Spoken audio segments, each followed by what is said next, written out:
Good morning students. From today onwards we will go further classes on web technology. And I am KMS Sailaja Rani, lecturer in computer science, YA Government College for Women, Chirala.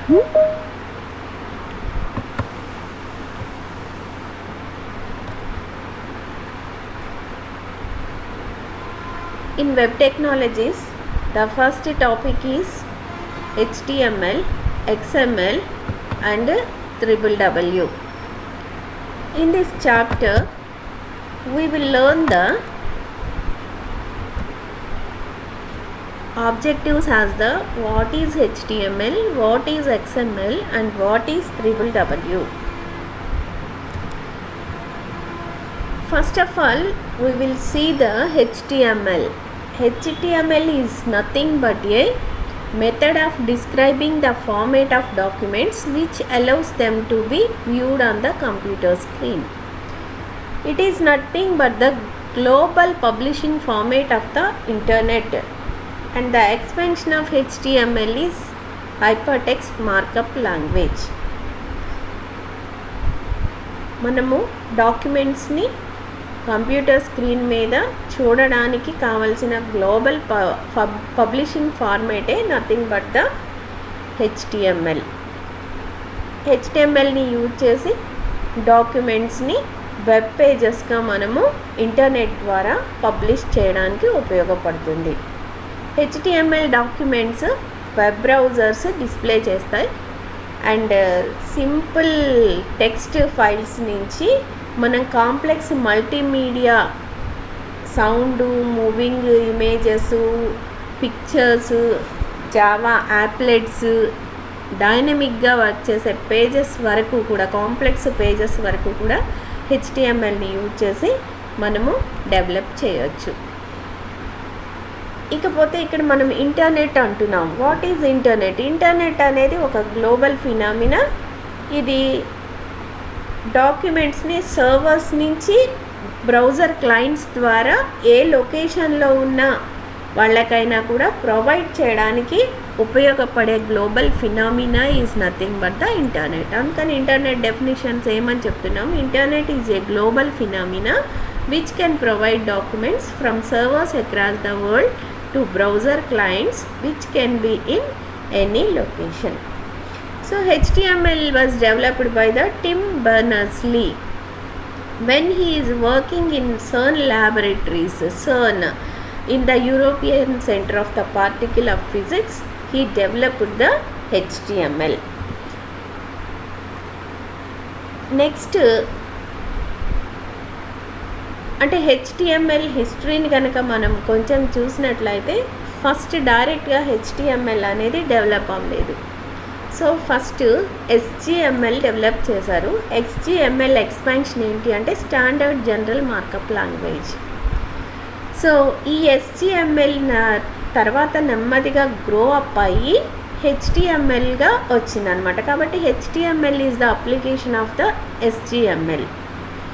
So first టెక్స్ట్ని process చేయడానికి ఒక languages కావాలి అని అనుకున్నప్పుడు Charles Goldfarb, Edward Mosher and Raymond Lorie ఐబిఎంలో work చేసేటప్పుడు general markup లాంగ్వేజెస్ని 1960స్లో డెవలప్ చేశారు.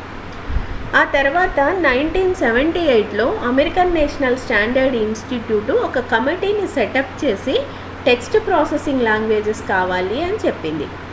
ఆ టెక్స్ట్ ప్రాసెస్ లాంగ్వేజెస్ డెవలప్ చేయడానికి ఆల్రెడీ ఈయన గోల్డ్ ఫ్యాబ్ ఉన్నారు కాబట్టి ఆయన ఈ కమిటీని లీడ్ చేసి ఈ జనరల్ మార్కప్ లాంగ్వేజ్ ఏదైతే డెవలప్ చేశారో దాన్ని ఎక్స్టెండ్ చేసి 1980లో ఫస్ట్ డ్రాఫ్ట్ ఆఫ్ ఎస్జిఎంఎల్ని రిలీజ్ చేశారనమాట. ఆ తర్వాత చాలా రివ్యూస్ జరిగి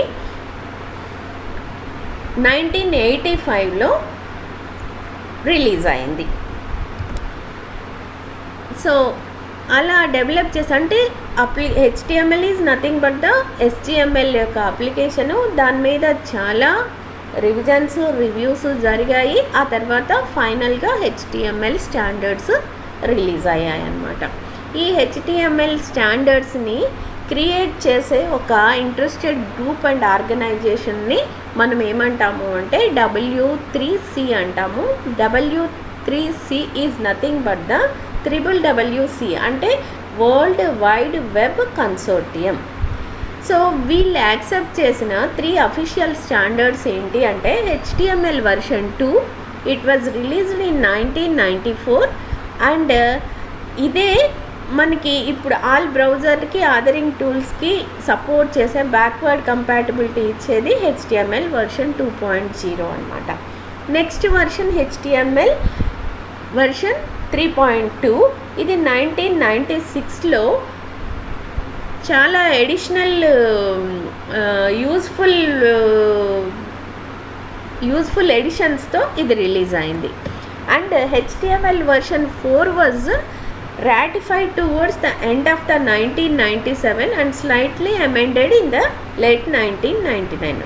HTML version 4 1919లో అమెండ్ చేశారనమాట. అందులో ఉన్న తప్పుల్ని రెక్టిఫై చేసుకుని 1999లో రిలీజ్ చేశారు. ఈ 3 official standards which are created by the W3C. Next ఇకపోతే HTML తర్వాత నెక్స్ట్ HTMLలో కొన్ని డ్రాబ్యాక్స్ ఉన్నాయి. ఆ drawbacks are nothing but the limitations. ఈ లిమిటేషన్స్ని రికగ్నైజ్ చేసి దాన్ని సాల్వ్ చేయడానికి ఇంకొక సొల్యూషన్ని ప్రొవైడ్ చేశారు. That solution is nothing but the XML. XML expansion ఏంటి అంటే extensible markup language. So extensible markup language is also a grammar అంటే ఒక set of rules for creating other markup language. Other markup లాంగ్వేజెస్ని create చేయడానికి ఒక set of rules or a grammar is nothing but the XML అనమాట. The power of XML comes from allowing web designers to specify their own tags to meet their own needs. అంటే వాళ్ళ సొంత ట్యాగ్స్ని create చేసుకుని వాళ్ళ సొంత ట్యాగ్స్తో మనము web పేజెస్ని divide చేయడానికి allow చేసేదే నథింగ్ బట్ ద XML. ఇకపోతే ఈ XML నుంచి మళ్ళీ ఈ రూల్స్ అప్లై అవుతున్నాయి కదా, వీటన్నిటినీ కూడా మళ్ళీ ఒక స్టాండర్డ్ని బ్రింగ్ చేయడానికి strict rules apply to XML మీద స్ట్రిక్ట్ రూల్స్ అప్లై చేసి ఇంకొక స్టాండర్డ్ని తీసుకొచ్చారు. That is nothing but the XHTML. XHTML అంటే నథింగ్ బట్ దీనికి ఎక్స్పాన్షన్ ఏంటి అంటే extensible hyper text markup language. తర్వాత ఇందులో మనము సాధారణంగా వెబ్ పేజ్లో చూస్తాం టెక్స్ట్ ఒకటి బ్లూ కలర్లో అండర్లైన్ చేయబడి ఉంటుంది. అంటే దాన్ని కనుక మనం క్లిక్ చేస్తే it will lead into the another page or దానికి అటాచ్మెంట్ ఏదో ఒకటి అటాచ్ అయ్యి అది ఓపెన్ అవుతుంది అనమాట. That text is called the hyper text. అంటే hypertext is not nothing but a simple text. It is some special text అనమాట. అంటే ఇక్కడ ఏంటి బెనిఫిట్స్ ఏంటి అని అంటే hypertext allows the author to add diversions and dead end to into a piece of work. అంటే ఇందులో extension page ఏమన్నా కావాలి అంటే దానిలోకి పంపించడానికి అండ్ ఇంకా అక్కడి నుంచి మార్చి ఇంకొక చోటుకి తీసుకెళ్ళి అక్కడ ఎండ్ చేయడానికి ఇట్లా అలౌ చేసేదే nothing but the hyper text. A hyper text document that is lets the author create links within the document. అంటే ఇక్కడ నుంచి ఇంకో పేజ్కి, ఇంకో పేజ్ నుంచి ఇంకో పేజ్కి, లేకపోతే ఫస్ట్ పారా నుంచి సెకండ్ పారాకి, సెకండ్ పారా నుంచి థర్డ్ పారాకి ఇట్లా లింక్స్ ఇవ్వడానికి కూడా అలౌ చేస్తుంది అనమాట. ఈ హైపర్ టెక్స్ట్ అనేది నథింగ్ బట్ వెబ్ పేజెస్లో మనం పెట్టుకోవడానికి ఉపయోగపడుతుంది. అండ్ నెక్స్ట్ వచ్చేటప్పటికి వెబ్ పేజెస్లో మనము ఇంకా ఏం వాడుతున్నాము అని అంటే we will use the different styles. ఈ స్టైల్స్ అన్నీ కూడా ఎందుకు ఫార్మేట్ చేయడానికి అంటే ఈ టెక్స్ట్ ఎలా ఉండాలి, ఈ కలర్ ఎలా ఉండాలి, ఈ ఫాంట్ ఎలా ఉండాలి, ఈ ఫార్మేట్ ఎలా ఉండాలి, ఇట్లాంటివన్నీ కూడా with the help of styles మనం వెబ్ పేజ్లో డిజైన్ చేస్తాం. అండ్ స్టైల్ అంటే ఏంటి, ఇక్కడ డెఫినేషన్ ఆఫ్ ద స్టైల్ మనం నేర్చుకుంటాం. Style is nothing but a set of commands given to A text. అంటే ఒక సెట్ ఆఫ్ కమాండ్స్ తీసుకుని ఇవి బ్లూ కలర్లో ఉండాలి, ఇవి వైట్ కలర్లో ఉండాలి, ఇవి ఈ ఫాంట్లో ఉండాలి, ఇవి ఈ లైన్ ఫార్మేట్లో ఉండాలి, ఇట్లా ఒక మనం ఆ స్టైల్స్ అన్నిటినీ కూడా ఆ మ్యాక్రో లాగా మనం దానికి డిఫైన్ చేస్తే that is called the style. కాబట్టి style is nothing but a set of commands given to a particular text. The actual styles are formatted separately in a macro packages. The HTML approach to styles is carried over into the position of material on the screen. As each object is placed on the screen, it is placed relative to items already placed or to any contents such as frames or tables which might be holding in the item. So ఈ styles అనేవి మనం టేబుల్స్కి పెట్టచ్చు, ఫ్రేమ్స్కి పెట్టచ్చు, and A particular స్క్రీన్కి కానీ లేకపోతే particular ఆబ్జెక్ట్కి కానీ లేకపోతే particular టెక్స్ట్కి కానీ వేటికైనా కూడా మనం స్టైల్స్ ద్వారా దాన్ని పెడతామన్నమాట. అయితే ఇక్కడ ఈ స్టైల్స్ని ఇంప్లిమెంట్ చేయడానికి మనం ఏమి వాడతాము, ఏ అప్రోచ్ వాడతాము అని అంటే that is nothing but the విజీవిగ్. విజీవిగ్కి ఎక్స్పాన్షన్ ఏంటో తెలుసా? What you see is what you get. నువ్వు ఏమి చూడాలనుకుంటున్నావో దాన్ని గెట్ చేసే అప్రోచే నథింగ్ బట్ ద దిస్ విజీవిగ్ అప్రోచ్. ఈ విజీవిగ్ approach places the objects in an absolute position on the page within reasonable constraints. And next authoring tools. హెచ్టిఎంఎల్కి ఆథరింగ్ టూల్స్ అవైలబుల్ అవుతాయి. అవి ఆ ఆథరింగ్ టూల్స్ని యూజ్ చేసుకుని మనం క్రియేట్ చేస్తాం, హెచ్టిఎంఎల్ డాక్యుమెంట్స్ని క్రియేట్ చేస్తాం. సో అట్లాంటి ఆథరింగ్ టూల్స్ని మీకు చూసినట్లయితే ఎగ్జాంపుల్స్ ఇక్కడ చూడండి. ఫ్రంట్ పేజీ ఫ్రమ్ మైక్రోసాఫ్ట్ వాళ్ళ ఫ్రంట్ పేజ్ అనే సాఫ్ట్వేర్ని యూజ్ చేసుకుని మనం హెచ్టిఎంఎల్ పేజెస్ని క్రియేట్ చేసుకోవచ్చు, డాక్యుమెంట్స్ని క్రియేట్ చేసుకోవచ్చు. అలాగే ఇంకొక అనదర్ ఎగ్జాంపుల్ ఏంటి అంటే మ్యాక్రో మీడియా వాళ్ళ డ్రీమ్ వీవర్ని యూజ్ చేసుకుని కూడా మనము హెచ్టిఎంఎల్ డాక్యుమెంట్స్ని ప్రిపేర్ చేయొచ్చు. కాబట్టి వన్ ఆఫ్ ద ఆథరింగ్ టూల్స్ ఏమేంటి, మీరు ఏం చెప్పచ్చు అని అంటే ఒకటి ఫ్రంట్ పేజ్ అని చెప్పచ్చు, రెండోది మ్యాక్రో మీడియా డ్రీమ్ వీవర్గా ఆథరింగ్ టూల్స్ అని మీరు చెప్పచ్చు అనమాట. And next one is the mime types and multimedia content. అంటే మనం డేటాని ప్రాసెస్ చేసేటప్పుడు డిఫరెంట్ టైప్స్ ఆఫ్ డేటాని వాడతాం. సో డిఫరెంట్ టైప్కి ఒక్కొక్క దానికి ఒక్కొక్క స్టైల్ ఆఫ్ ఫార్మేట్ మనకి ఇక్కడ అవైలబుల్ అయి ఉంటుంది. సో కాబట్టి ఇక్కడ ఈ మైమ్ ట్యాగ్స్ అనేది చాలా ఏంటి, కొన్నిసార్లు మనకి పేజెస్ ఈమెయిల్లో పంపించినప్పుడు ఓపెన్ అవ్వవు. ఎందుకని అని అంటే మనకి ఆ వచ్చిన డేటా ఏంటో తెలియదు.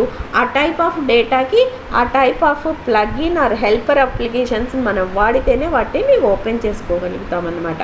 కాబట్టి ఒక ఐడియా ఉండాలి, మైమ్ టైప్స్ మీద ఒక ఐడియా ఉండాలన్నమాట. సో ఎందుకని it consisting of the multimedia content. Multimedia content అంటే ఏంటి, మొత్తం అన్నీ ఉంటాయి అందులో, text, images, audios, videos, animations and రకరకాల డేటా అంతా కూడా మనం మల్టీమీడియా కాంటెంట్ అంటాం. And multimedia content will be used in the web pages. అయితే ఇక్కడ మైమ్ టైప్స్ ఏంటి అనేది చాలా ఇంపార్టెంట్ క్వశ్చన్. ఈ క్వశ్చన్ వచ్చినప్పుడు మీరు ఏం రాయాలి అంటే the different types of data used in web pages గురించి రాయాలి. అందులో ఒకటేంటి అంటే text that is formatted, coloured and structure. ఒక టెక్స్ట్ని వాడతాం, అది ఫార్మేట్ చేసుకోవాలి, ఏ ఫాంట్లో ఉంటుంది, ఏ కలర్లో ఉంటుంది అండ్ ఏ స్ట్రక్చర్లో ఉంటుంది అనేది. నెక్స్ట్ టైప్ వచ్చేటప్పటికి స్టిల్ ఇమేజెస్. అంటే స్టిల్ ఇమేజెస్ అంటే ఏంటి, కథలు అవి, ఇమేజ్ జస్ట్ అలా ఫోటోలాగా ఉంటుంది. సో ఇన్ ఎనీ గ్రాఫిక్ ఫార్మేట్లో దాన్ని స్టిల్ ఇమేజెస్ని వాడతాం. And third type of data sound. Sound అనేది ఏంటి, పాటలు వింటాం లేకపోతే వీడియోస్లో ఇమేజెస్తో కలిసి చూస్తాం. అంటే ఇక్కడ సౌండ్ అంతా కూడా, సౌండ్ ఫైల్స్ అన్నీ కూడా వేవ్ ఫైల్స్గా కానీ, ఏయూ ఫైల్స్గా కానీ ఆర్ మిడి ఫైల్స్ కానీ ఉంటాయి.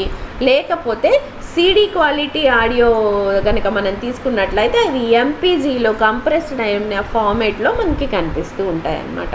అండ్ ఫోర్త్ టైప్ వచ్చేటప్పటికి మూవింగ్ ఇమేజెస్. మూవింగ్ ఇమేజెస్ అంటే కదులుతున్న బొమ్మలు. తర్వాత fifth type is nothing but the animated GIFs. Animated GIFs ఏంటి అని అంటే దానికి కొద్దిగా యానిమేషన్ ఉంటుంది, కదలిక ఉంటుంది అనమాట.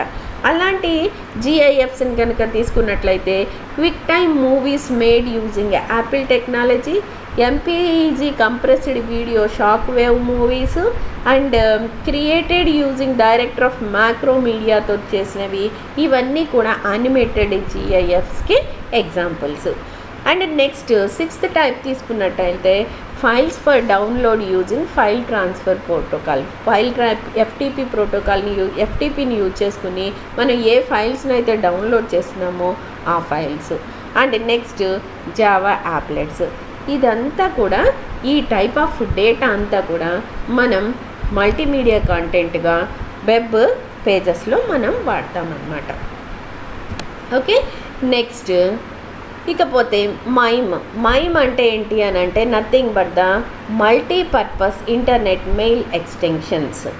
ఇక్కడ మైమ్ ఎందుకు యూజ్ చేస్తుంది అని అంటే ఎప్పుడైతే మనం డేటాని కరెక్ట్గా ప్రాసెస్ చేయడానికి హ్యాండిల్ చేయలేకపోతున్నామో అప్పుడు that is the MIME is nothing but the solution. కాబట్టి ఇక్కడ ఏమని చెప్తున్నాము, MIME is the solution to recognizing and handling file types to process the data correctly.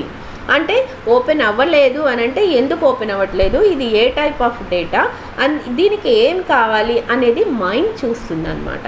కాబట్టి MIME simplifies the process by attaching the formatted file to the email and when the server transmit the message it also sends the information about the type of attached file. So the receiving software uses this type of information to handle the attachment. Web browsers do exactly the same thing.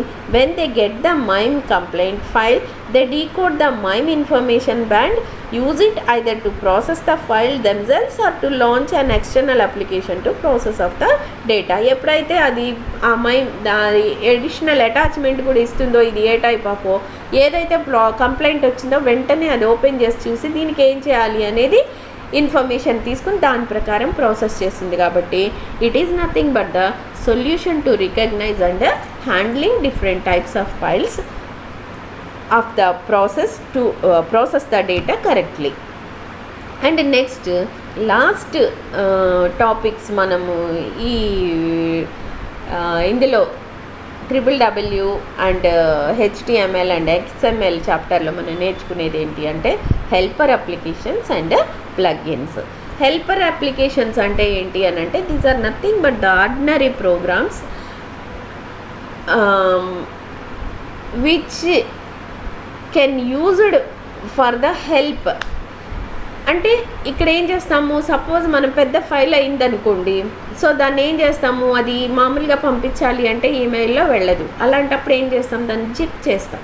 So కాబట్టి ఇక్కడ helper applications are the ordinary programs such as pkzip or the Microsoft Windows Media Player which the browser can call upon for help. So అది ఎప్పుడైతే zip అవుతుందో అది వెళ్తుంది. And ఎప్పుడైతే audio file run చేయాలో Windows Media file ప్లేయర్ని call చేసుకుని దాని ద్వారా రన్ చేస్తుంది. ఇట్లాంటివన్నీ కూడా అంటే Windows Media Player is nothing but the helper file and pkzip is nothing but the helper file.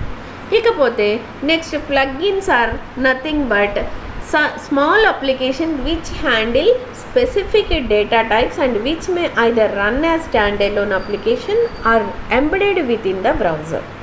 So ఎప్పుడైతే మనకి స్పెసిఫిక్ డేటా టైప్స్ ఉంటాయో వాటిని హ్యాండిల్ చేయడానికి వచ్చే applications nothing but the plugins అనమాట. ఎగ్జాంపుల్స్ తీసుకున్నట్లయితే quick time and shock wave ఇవన్నీ కూడా ఎగ్జాంపుల్స్. అట్లాగే ఇంటర్నేషనల్ స్టాండర్డ్లో ఎంపీఈజీ సిరీస్లోకి కనుక మనం ఆడియోని తీసుకుంటే video compression of video and audio is also an example for the ప్లగ్ఇన్స్గా మనం చెప్పుకోవచ్చు. Okay, so in this video మనం ఏమేమి నేర్చుకున్నాం, HTML అంటే ఏంటి, అది జస్ట్ ఫార్మేట్ అంటే మనం త్రూ అవుట్ ద వరల్డ్ మనం డాక్యుమెంట్స్ని కంప్యూటర్ స్క్రీన్ మీద ప్రింట్ చేయడానికి కావాల్సిన ఫార్మేట్ HTML అని నేర్చుకున్నాం. దాని extension is hyper text markup language అని నేర్చుకున్నాం. అలాగే HTMLలో ఉన్న లిమిటేషన్స్ అన్నీ ఓవర్కమ్ చేయడానికి XMLని డెవలప్ చేశారు అని నేర్చుకున్నాం. ఆ XML యొక్క expansion is nothing but the extensible markup language అని నేర్చుకున్నాం. And XML is nothing but the it is other markup లాంగ్వేజెస్ని డెవలప్ చేయడానికి కావాల్సిన grammar or a set of rules అని కూడా నేర్చుకున్నాం. అండ్ తర్వాత WWW గురించి నేర్చుకున్నాం. WWW is nothing but the world wide web అని నేర్చుకున్నాం. ఎవరు డెవలప్ చేశారు దీన్ని? టిమ్ బర్నర్స్-లీ డెవలప్ చేశారు. అండ్ తర్వాత మైమ్ గురించి నేర్చుకున్నాను. డిఫరెంట్ డేటా టైప్స్ ఉన్నాయి. ఆ డేటా టైప్స్ని ప్రాసెస్ చేయడానికి ప్రాబ్లం వచ్చినప్పుడు మైమ్ దాన్ని అటాచ్మెంట్ ఓపెన్ చేసుకుని దానికి కావాల్సిన ప్రాసెస్ని చేసి ఫైల్స్ అన్నీ కూడా మల్టీమీడియా కాంటెంట్ అయిన ఫైల్స్ అన్నిటినీ కూడా ఓపెన్ అయ్యేలాగా చేసే they nothing but the mime అని మనం నేర్చుకున్నాం. So I hope you will understand this video lesson and thank you for listening or watching this video and happy learning.